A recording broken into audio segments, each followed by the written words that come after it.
बिस्मिल्लाहिर्रहमानिर्रहीम जी, अस्सलाम वालेकुम। दिस इज़ राना तजम्मुल और आप देख रहे हैं लर्निंग पॉइंट चैनल।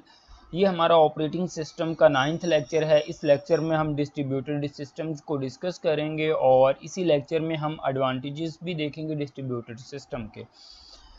इस लेक्चर में सबसे पहले मैं डिस्ट्रीब्यूटेड सिस्टम की एक डायग्राम की तरफ आपको मूव करवाऊंगा, जिसमें मैं आपको डिटेल में डिस्ट्रीब्यूटेड सिस्टम का आर्किटेक्चर बताऊंगा, जिससे आपकी जो अंडरस्टैंडिंग है ज़्यादा बिल्ड होगी। उसके बाद जब हम डिटेल्ड डेफिनेशन देखेंगे डिस्ट्रीब्यूटेड सिस्टम्स की, तो इंशाल्लाह आपको समझ आ जाएगी कि बेसिकली हमारे पास डिस्ट्रीब्यूटेड सिस्टम क्या होता है। और उसके बाद जब एडवांटेजेस को डिस्कस करेंगे, डेफिनेटली अगर आपको डेफिनेशन की समझ आएगी तो आप एडवांटेजेस को भी समझ पाएंगे। तो let's move toward the diagram. ठीक है, ये हमारे पास डायग्राम है डिस्ट्रीब्यूटेड सिस्टम की, या हम आर्किटेक्चर कह सकते हैं डिस्ट्रीब्यूटेड सिस्टम का। तो इसमें हमारे पास एक्चुअली क्या हो रहा है, देखिए हमारे पास यहाँ पे येलो बॉक्सेस आपको नज़र आ रहे होंगे, जिसमें हमारे पास सीपीयू है, मेमोरी है, डिस्क है, इस तरह के डिफरेंट कंपोनेंट लगे हुए हैं। आप इस जो येलो बॉक्स है इसको पूरा एक कंप्यूटर सिस्टम समझेंगे। ठीक है, तो देखिए इसमें मेमोरी भी है, डिस्क भी है, आईओ भी हैं, हर चीज़ इसमें अवेलेबल है। और डिस्ट्रीब्यूटेड सिस्टम में भी हमारे पास डिफरेंट कंप्यूटर सिस्टम्स ही होते हैं। जिस तरह यहाँ पे ये येलो बॉक्सेस हैं, ये डिफरेंट कंप्यूटर सिस्टम हैं।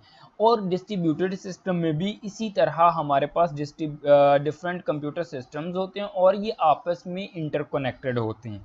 इंटरकनेक्टेड ये किस तरह होते हैं, ये लैन वैन को यूज़ करते हुए, मतलब कम्युनिकेशन नेटवर्क को यूज़ करते हुए आपस में क्या होते हैं, लिंक्ड होते हैं। ठीक है, तो यहाँ भी कम्युनिकेशन नेटवर्क है जिसके ज़रिए सारे सिस्टम आपस में इंटरलिंक्ड हैं। आपने एक चीज़ यहाँ पे याद रखनी है, जैसे कि हमने एसएमपी वगैरह में देखा था कि हमारे पास वहाँ पे शेयर्ड मेमोरी यूज़ हो रही थी। मींस दैट मल्टीपल सीपीयूज़ थे, मल्टीपल प्रोसेसर थे, वो शेयर्ड मेमोरी को यूज़ करते थे। बट यहाँ पे डिस्ट्रीब्यूटेड सिस्टम में पूरे के पूरे इंडिविजुअल सिस्टम होते हैं जिनकी लोकल मेमोरी होती है।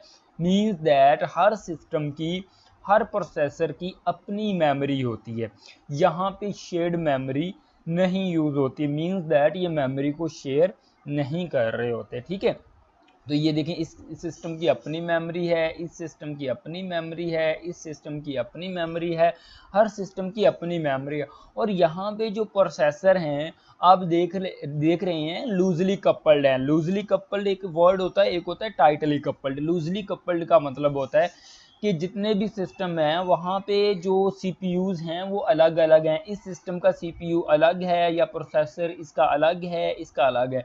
अगर टाइटली कपल्ड की बात करें तो वो जैसे कि आपने देखा होगा कोर i7 है, कोर i9 है, उसमें हमारे पास लॉजिकली एक प्रोसेसर जो है हमारा डिवाइड होता है, तो वो टाइटली कपल्ड होते हैं और वहाँ पे शेयर्ड मेमोरी यूज़ हो रही होती है। यहाँ पे शेयर्ड मेमोरी नहीं यूज़ हो रही, और हमारे पास जो सीपीयूज़ हैं, ये प्रोसेसर्स ये हैं, ये हमारे पास क्या हैं, ये हमारे पास लूजली कपल्ड हैं। और डिस्ट्रीब्यूटेड सिस्टम में अलग अलग सिस्टम डिफरेंट लोकेशंस पे होते हैं, और ये किस चीज़ के साथ आपस में इंटरकनेक्ट होते हैं, कम्युनिकेशन नेटवर्क के साथ।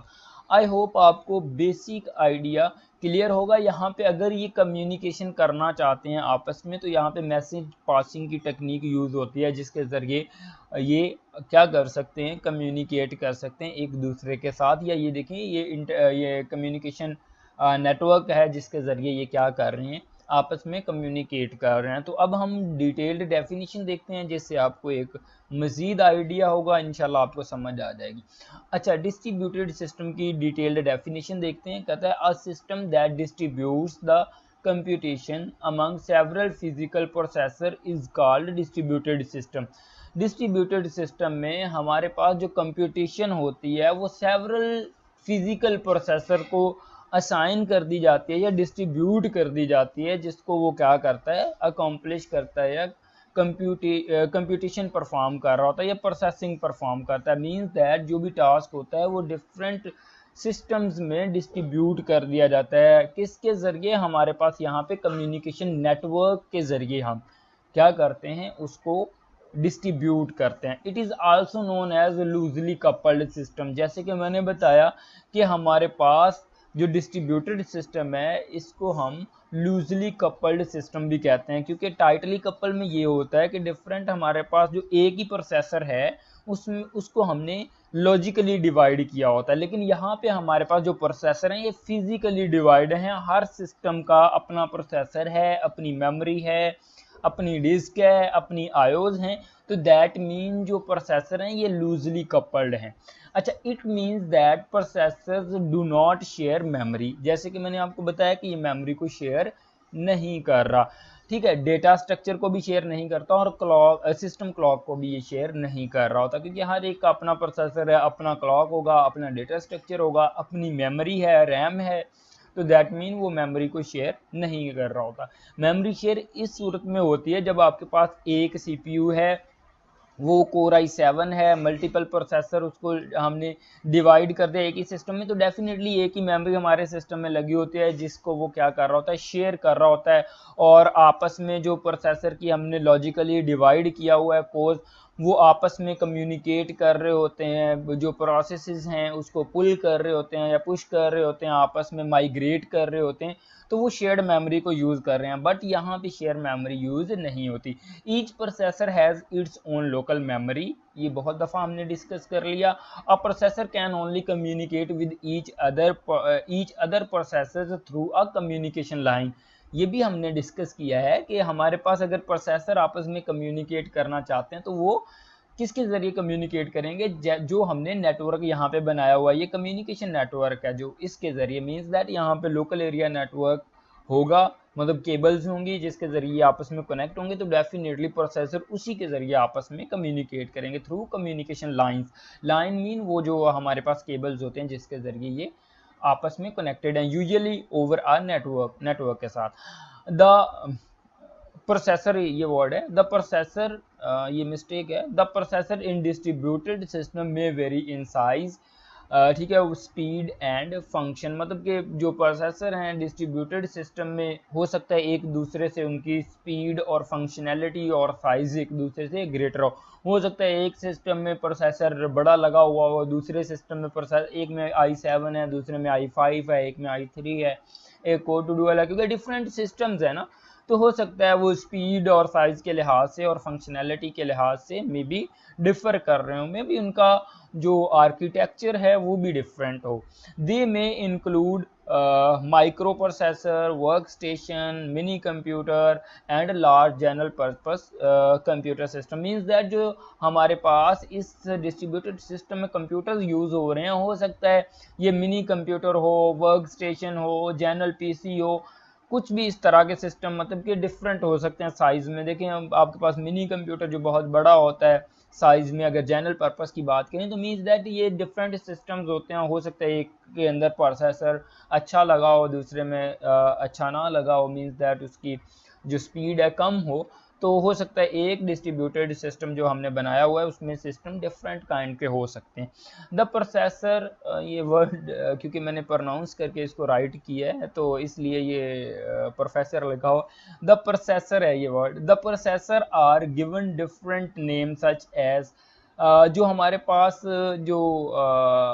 हमारे पास जो सिस्टम्स होते हैं जो हमारे पास इधर लगे हुए हैं, इसको डिफरेंट नेम से हम प्रोनाउंस कर सकते हैं, जिसको हम साइट कह सकते हैं, ये साइट लिखा हुआ है, जैसे कि पावर पॉइंट में मैंने वो माइक को ऑन करके मैंने डायरेक्ट बोल के इसको टाइप किया था, तो यहाँ पे प्रॉब्लम आ रहा है और मैंने रीड नहीं किया, सॉरी फॉर दैट मिस्टेक।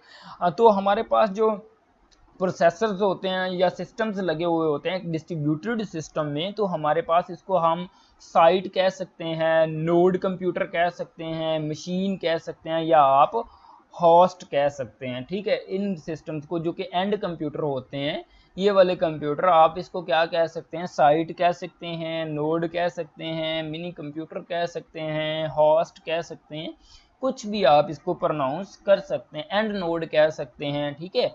तो ये वाले हमारे पास जो सिस्टम डिस्ट्रीब्यूटेड सिस्टम में हमारे पास कंप्यूटर्स होते हैं उसको आप इस तरह प्रोनाउंस कर सकते हैं। आई होप आइडिया क्लियर होगा कि डिस्ट्रीब्यूटेड सिस्टम क्या होते हैं, इनकी मेमोरी हर एक की अपनी होती है, लूजली कपल होते हैं, कम्युनिकेशन कैसे करते हैं, ये कम्युनिकेशन वायर के ज़रिए कर रहे होते हैं, आपस में जब प्रोसेसर साइज में ये डिफर कर सकते हैं, जिसकी फंक्शनैलिटी, ये पॉइंट अगर आप एग्जाम में लिखेंगे तो आपको पूरे नंबर मिलेंगे इंशाल्लाह। और ये डायग्राम साथ में बना देंगे ताकि उनको एक आइडिया हो कि बच्चे को इसका कॉन्सेप्ट है, ये शॉर्ट में या लॉन्ग में आता है तो आप डिटेल में इंशाल्लाह लिख देंगे। उसके बाद एडवांटेजेस की बात करें तो हमारे पास 4 मेजर एडवांटेज हैं जो कि डिस्ट्रीब्यूटेड सिस्टम के हैं, जिसमें रिसोर्स शेयरिंग है, कंप्यूटेशन स्पीड अप है, उसके बाद रिलायबिलिटी और स्केलेबिलिटी है। रिसोर्स शेयरिंग का मतलब है कि हमारे पास देखें डिफरेंट कंप्यूटर्स हैं, उनके साथ डिफरेंट रिसोर्स हैं, वो उनको यूटिलाइज कर रहे होते हैं, आपस में शेयर कर रहे होते हैं। कंप्यूटेशन स्पीडिंग अब डेफिनेटली हमारे पास डिफरेंट सिस्टम है, टास्क को डिवाइड किया जाता है तो डेफिनेटली हमारी स्पीड भी अप होगी। रिलायबिलिटी की बात करते हैं तो अगर एक हमारे पास सिस्टम फेल होता है, ठीक है, तो वो दूसरे सिस्टम को इफेक्ट नहीं करेगा, ठीक है, वो मतलब कि उसकी जो है, ये जैसे कि लिखा हुआ है, the failure of any one computer will not affect the availability of the system resources, another node में be able to continue the processing. अगर एक मतलब के सिस्टम फेल हो जाता है तो डेफिनेटली अदर जो सिस्टम है उसकी प्रोसेसिंग को ऑक्यूपाई करके उसको कंप्यूट करना स्टार्ट कर देगा, वो इफेक्ट नहीं करेगा। स्केलेबिलिटी का मतलब होता है, स्केलेबिलिटी आप किसको कहते हैं, किसी भी चीज़ को बढ़ाना, उसके स्केल को इन्हांस करना। तो इन्हांस करने में ये आता है कि अगर आप कोई भी न्यू सिस्टम इसमें ऐड करना चाहते हैं तो आप सिंपली उसको ऐड कर सकते हैं, ठीक है, कोई प्रॉब्लम नहीं होगा, सिंपली ऐड कर देंगे। Scalability is an important advantage of distributed system, it means that distributed system can grow by adding more computer without affecting the existing application and users, means that existing systems को affect किए, application को disturb किए बगैर आप new system को distributed system में add कर सकते हैं। तो दैट वाज ऑल अबाउट जो हमारा डिस्ट्रीब्यूटेड सिस्टम था उसके बारे में, और जो हमारे एडवांटेजेस हैं इसको भी हमने देखा। आई होप आपको आइडिया बहुत ही क्लियर है, क्योंकि हमने बहुत सिंपल तरीके से इसको हमने कंप्लीट किया। आप एक दफ़ा अगेन अगर समझ नहीं आ रही तो इसी वीडियो को देखेंगे तो आपको आइडिया होगा। ये हमारा ऑपरेटिंग सिस्टम का कोर्स चल रहा है, इंशाल्लाह इसी तरह मैं बहुत ही सिंपल तरीके से आपके कॉन्सेप्ट कवर करवाऊँगा। यार मेरे चैनल को ज़रूर सब्सक्राइब करें, क्योंकि मोस्टली यूज़र देख लेते हैं वीडियो को और सब्सक्राइब नहीं करते, और शेयर भी करें अपने दोस्तों के साथ जो कि ऑपरेटिंग सिस्टम को जिन्होंने कोर्स को वो किया हुआ है, रजिस्टर किया हुआ है, तो आप इसको एंजॉय करें। बहुत सिंपल तरीके से पाकिस्तान में मोस्टली आईटी सीरीज़ को फॉलो किया जाता है, उसी सीरीज़ को मैं उसी बुक को मैं फॉलो कर रहा हूँ। तो please thumbs up for that video. अल्लाह हाफिज़, मिलते हैं नेक्स्ट वीडियो में। Thank you so much for watching this video.